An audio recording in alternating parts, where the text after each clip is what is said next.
বিকেলে খেলতে গিয়ে মাঠের পাশে একটা বন্ধুর বাড়ি থেকে আমার ছেলে রোজই জল খায়। যখনই জল খেতে যায় তখনই বন্ধুর মা রোজই কিছু না কিছু খেতে দেন, মিষ্টি, কেক আর কত কী সব কিছুই তিনি নিজের হাতে করে বানান। কেনা খাবার তার একদমই পছন্দ নয়। মাঝে মাঝে বক্সে করে আমার বাড়িতেও কিছু পাঠিয়ে দেন। কড়াইতে দুধ জাল দিতে বসিয়েছিলাম, দুধটা ভালো করে জাল হয়ে গেলে ঠান্ডা দুধ কিছুটা তুলে রেখেছিলাম, তার মধ্যে 2 চামচ কাস্টার্ড পাউডারকে মিশিয়ে নিয়ে এই দুধের মধ্যে মিশিয়ে দিলাম। এখন ভালো করে নাড়াচাড়া করে দুধটাকে ফুটিয়ে নেব। দুধটা কিন্তু বেশ ঘন হয়ে গেছে।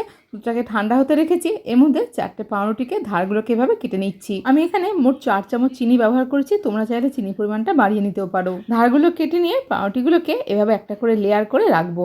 দুধটা কিন্তু এর মধ্যে বেশ ঠান্ডা হয়ে গেছে।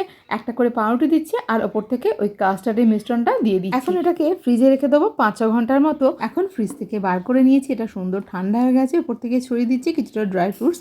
আজকে ছেলেকে বলেছি তার বন্ধুকে বাড়িতে আনতে, তার জন্য এটা রেডি করে রাখছি, সে এলে তাকে খাওয়াবো।